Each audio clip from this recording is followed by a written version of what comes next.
Welcome back, everyone, to Game Time Talk. First of all, like, comment, subscribe.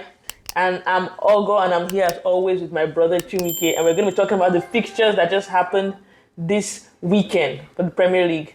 So, what game are we starting off first with? Before we start off, our thoughts and prayer will go to Eduardo Bove of Fiorentina, who had a cardiac arrest on the pitch today against Inter Milan. We hope he has a speedy recovery, and we pray for his family and friends. We're going to be starting off today. We're going to start off hot with the game of the week: Man City versus Liverpool. This was a classic. What did you think? I don't think it was a clash, it was a comprehensive beatdown. A classic. I was gonna say, when I think of clash, I think of both teams going at it. It's like, I don't think they had like probably, I don't know how many shots they had in this game. I don't think it reached 5. I won't lie. I don't think he reached 5. It How might many reach 5. on Let me target? see. God Let me knows. see. Because I'm like, this is as complete. I think this is Liverpool's first. Did he reach 5? 2 on target, 8 shots total. I don't know what those 8 shots were, but with 2 on target, like this is the first time in 2 years. Haaland had 1 on target, yeah. And I'm guessing I don't know if it was FIFA, but this was the first time in 2 years that Liverpool have beaten Man City in the league. I mean, I'm guessing they've been drawing or losing or whatever, but this is the first time in 2 years, and this was so comprehensive. It was a beat down. Man City did nothing in the game. They didn't play well. Haaland had like 16 touches or whatever. I mean, God knows, he always has small touches, but Man City didn't play well. But the Silva didn't play well. Like, no one played well. Kyle Walker is finished. I really think he's finished. I think they just need to drop him or something, or stop playing him or find another solution, because even with the Kolibi himself, he's young.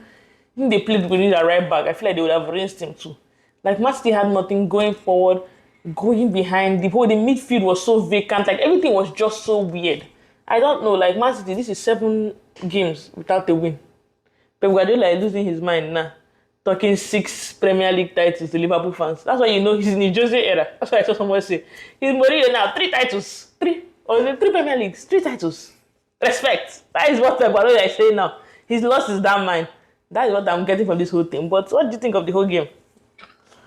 From beginning to end, the way the game started was crazy to start with. First, Liverpool were on the hunt, as if they had the point to prove. I mean, I believe half of the world, if not more than half of the world, felt that Liverpool were going to win this game. But they had to. I don't think people, well, they had to, yes. I don't think people actually felt Man City were going to do anything, especially after what happened against Feyenoord. I don't think people expect Man City to do anything, but it's just a team that are lacking confidence now. You can see it when they play, their patterns of play is just not there. It's just not there for them anymore. I think they just need to reset. They're still a very, very, very, very good team. They need to buy players. I don't think they need to buy players. They just need to reset. This is exactly the same team they had last year. This is exactly the same team they had last year. And I don't think last year, yes, they found ways. This is exactly the team they had 2 years ago. That's the issue. You need to always refresh your team. You can't just keep having. He refreshed his team last year and bought Gavidol. That's not enough refreshment. Let me finish. And they won the league. I'm telling you, I'm not saying enough. Maybe you say the problem might be that they didn't, like I said in the beginning, I think it was time I said this, that they didn't replace Julian Alvarez. Yes, it looked like it was nothing as he left because Haaland was scoring for from beginning of the season. But in a case now that Haaland is not playing well anymore, you can take him off the firing line and bring in that striker, but you don't have that. You don't have another person to bring in. Back then, you had Julian Alvarez, so you could throw into the pit and he would do what he could do. Foden is not playing well since he came out from Euros. He has not been playing well. So it's just a lot of things. I just feel they need to just reset and they should be fine. Honestly, maybe make 1 or 2 signings in January. They need to sign players. Especially they need to sign players because you can't just keep going like this. Like, yeah, they signed Savio this season, but it's not enough. The team needs refreshment. Like, Gundogan coming back looks like an absolute flop for him coming back to Manchester City. I really thought I was like, oh, Gundogan coming back, maybe they can trash. I don't think he's played well this season. After maybe 1 game, 2 games, I don't even know. But Gundogan has not been good coming back to Manchester City. I just feel like they need to refresh their whole team. Pep not playing Ederson. I was telling you, definitely Ederson the one that scratched his head that day from that video. Because it's not, Pep scratched his head by himself. Him and Ederson probably fought. Ederson definitely fought him. I saw Pep scratching his head by himself. But I didn't see that blood on the pitch. How would you see? See blood on his nose. He also scratched his nose. You know Pep fought Ederson. I won't be surprised. Ederson is a person that will fight Pep. He has tattoos on his neck. If you're a person that will fight Pep. How will he fight Pep? How will someone, if someone say bring needle to my neck for fun, that person will not fight Pep. Please. I'm telling you. That's why they dropped him. Why else would they drop him today? I don't know what. Because he has been playing well. Pep does a lot of things that people don't understand. That's why it's Pep. I'm telling you, Ederson 40. Please. But yeah, Liverpool demolished Manchester City today, and it was a whole mess for City. Like, I don't know who their next game is. I feel Liverpool should be disappointed, honestly speaking. But they didn't even kill them. I'm like, that is how the game went. But yeah, Man City play Nottingham Forest next. Hopefully, let us watch and see. Why is it hopefully? I don't care. Manchester City won't win. Yeah. I can go to hell, but in the Liverpool. So I saw a meme that said Manchester City lose, you're so happy, but then you're like Liverpool win the league. Like either Liverpool, Arsenal. Like why can't Chelsea get in the mix? Do a miracle. That's the only team I can be okay with if they win this league. And on that note, we're going to move into Chelsea versus Aston Villa. Chelsea just needs to see how I watched that game against Chelsea, Aston Villa, and as you were saying, you say that every situation you are always seeing Chelsea attacking Villa as if you are playing them half field or something. A comprehensive beatdown. That's what it was. Only Watkins. All those Aston Villa fans calling for Unai Emery said, please stop that. You people are a mid-table team at best. Are they a mid-table team at best? Yes. Let's be honest. Unai Emery has overachieved. A lot of mid-table. No, mid-table team. Did Unai Emery overachieve his last 2 seasons? Yes or no? He overachieved getting them to 40. No, not overachieve. He overachieved getting them to 40. Simple as ABC. So the fact that you keep expecting, see, there's nothing wrong in expectations, but also you have to be realistic too.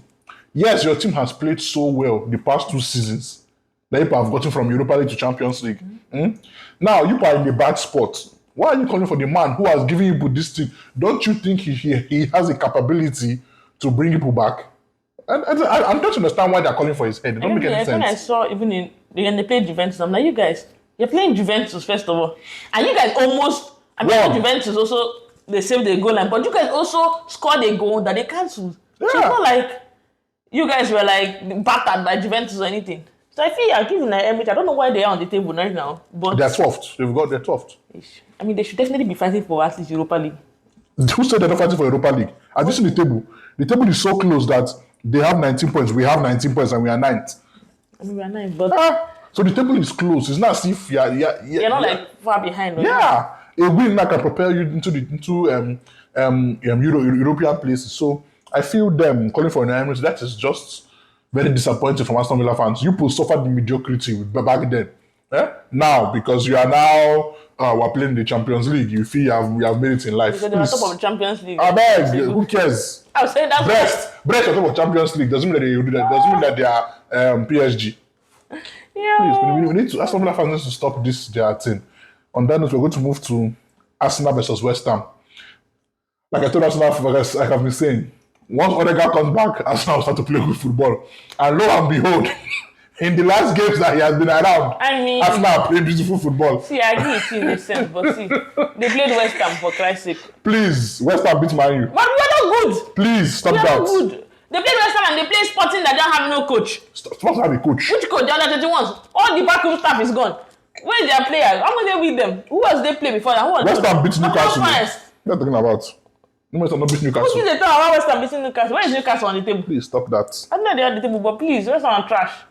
They've been trash this season. I don't even know where Westham is on that table, but that 5-2 beating in the first half, because I know they not score any goals in the second half. No goals was scored in the second half. Because Saka doing his thing, Odegaard playing beautiful, creative football. Like Arsenal didn't even need to do much to just slap West Ham over the place. I don't know. Okay, Arsenal go to Manchester United tomorrow. How do you think that game? I said tomorrow Wednesday. How do you think that game will go?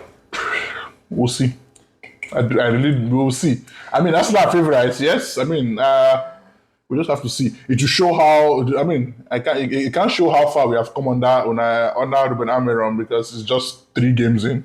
But yeah, I mean, we'll just see. Just don't get slapped. I don't expect us to win. If we win, good. I mean, I'll be happy if we win. Let's be honest. Get slapped. Well, yeah, I'll just like to see how they can play against Arsenal.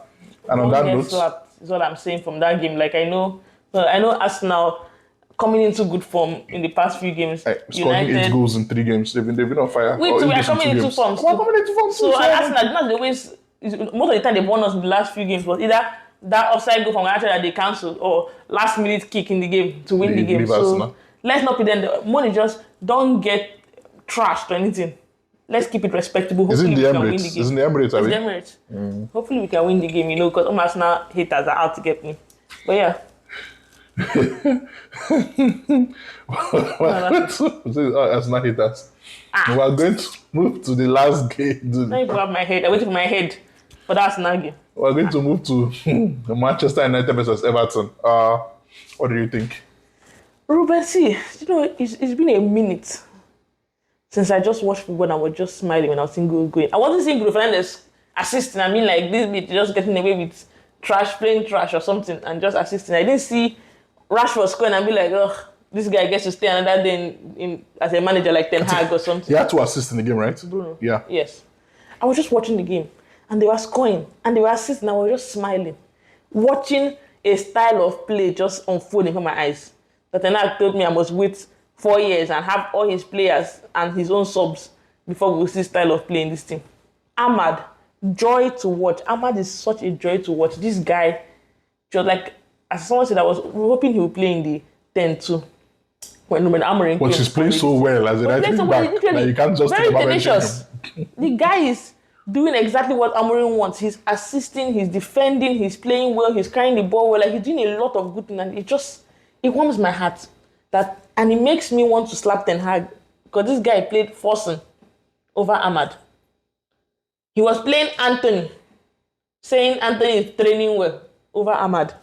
Ahmad was this close to not signing a contract. I mean, we'll see if he'll still sign a contract, but he was this close. If Ten Hag was safe and that few games, only God knows if he'll sign the contract. I won't even blame him. But I was so happy to see Ahmad. I was so happy to see Mazraoui playing beautiful football. We've scored 4 goals, and it was not like we were losing by 2, so we had to score 4 to win the game because that's Ten Hag's own way.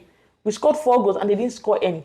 We played beautiful football, nice party of play. I'm happy for Zexi, was able to score 2 goals. Happy for Rashford to let's get everybody firing. That's my own thing. Everybody's firing. I'm fine. We can win games. On to Arsenal, we go next. What do you think?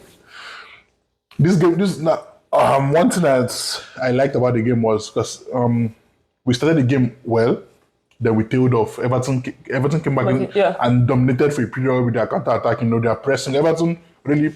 But what I enjoyed about it was that when Everton were having that moment they had, and I think up until when we scored in the 30-something minutes, we did not just fold. Mm-hmm. Under Eric, we would have folded and let them continue having the ball. Why are they having the ball? Because let me see possession of that game. 60-40. The game against Bodo Glimt, we had 70% possession. Against Ipswich, let me see how many possession we had. Because the aim has been to keep the ball. That has been the aim. Well, against Ipswich, we have 60% possession. So we are holding the ball, and against Ipswich, yes, we held the ball. We didn't really know what to do with it going forward. Against Bodo, a little bit of pattern still showing. And against Everton, it was just... See, when you tell me that we cannot press, I'm like, pressing is a team. When you're pressing, everyone presses together. We scored 2 goals today from pressing. Ahmad pressed the defender and got the ball twice and assisted twice. I mean, the Bodo Glimt too. The same thing, we scored from pressing. Because you have to press. I'm happy for Rasmus scoring 2 goals during the week, and I'm happy for Zex scoring 2 goals. Rashford too. Rashford scoring. See, Bruno and Ahmad, 2 assists. Beautiful. See, the game was good. At the end of the game, there's something that we did that we have not done in a while. We controlled the game to end the game. We did not defend them by winning 4-0. We held the ball and controlled the game to end the game. Because we are winning, no problem. 4-0, if we get another chance, we score 1 more. But let us control the game. Let us manage our game and win. We're not yet to be... No. And that was beautiful. And I liked the subs he made. He knew we had a game on Wednesday coming up. Yeah. You take out your best players, bring in other people, let them play. You give them the chance to also get match fitness too. Maguire came in, Licha was not playing against us like of a yellow card, push him to let everybody play, mix it up. It was good. And I really enjoyed the way we played. Honestly speaking, Bruno Fernandes has been good since Ruben came in. He's no longer spamming balls anymore. Apparently, so that means that was a tactic. Spam like that, but he's reduced his spam. He spammed one today, but apparently that means that was the tactics that they were doing for him to be playing the ball. That was a tactic. Get and spam. Because because all of a sudden now, ball is not being spammed that much. He's now thinking about his passes before he gives them, and he has been giving good passes, looking like a better player than what he has been under Eric. To be honest, it was a good game, comprehensive game. But some people say it's just Everton. Yes, I mean Everton have kept. I think like their defense has been good. They've been good. They've been good for the past week. Like we would have died under Everton for Ten Hag. We would have died. We would not beat them. I'm happy. I'm seeing good patterns. I'm going to believe everyone is now with time. Like he said, instead of him teaching them what to do on the training ground, like how you would have done it during preseason, they have to learn on the job. I think I saw a quote from Ruben when he was saying, like in the first game or against Ipswich or something, you could see like the players thinking before they pass. Confused in what they were trying to do. Because they're trying to understand. He wants them to get to the point where it's second nature. You don't even need to. You know that this person is going to be there. You're passing the ball. Because I could notice before that Ipswich game, I was telling you, like you can see them running into each other's spaces, and they were like a little bit confused. But at least we can see that something is going on now. I'm excited to see how this goes because I don't know if I can take another heartbreak for managers in this. Like, I'm tired. I want us to win a big trophy. It's not a crime, please. But yeah, that's us for United. Yeah. For this one, and Tottenham, Fulham, 1-1. I knew it. That someone, I saw people say after Tottenham slapped Manchester City, they were like, "What Tottenham going to either lose or draw the next game?" That's just my problem with Tottenham. Two inconsistencies there. That is my problem. I mean, Fulham is not a bad team. Not wrong. Fulham is a well-coached team, but Tottenham is too inconsistent to win things. They play beautiful football, but consistency is one thing. Never man to win trophies because they are consistent. You have to be. You cannot win this week and go and get outplayed by Fulham. Shocking. As in, Tottenham had 8 shots, 3 on target. Scored their goal after the red card. Fulham scored them. After the red card. Let me see the minute the red card was. Fulham's on the red card was out. No. Fulham scored before the red card. Okay. Yeah, but Tottenham had 8 shots in total, 3 on target. Fulham had 14 shots. Fulham won't have a problem. They don't have to finish their chances. He's becoming a team. Traoré running on the wings. And he finished. 14. Traoré has not been bad this season. He has not been productive, but he has not been bad. Yeah. He has been horrible. But 14 shots with 6 on target and 3 big chances and scored only 1 goal. You need to do better for him. But Tottenham, inconsistency is going to cost you guys. Yeah. Literally, Bernard Johnson is in his Ruben Amorim. He's in the prime of his life. He's in his Robinho phase. Amorim. What's the Newcastle guy? Miguel Almiron. Like Amorim and the big man. Yeah. He's in his space. That's his space for Newcastle. That's probably what he's on. But yeah, that's us for this week. And we might see you guys midweek because they're Premier League games. But yeah, thanks and like, comment, subscribe. Bye-bye.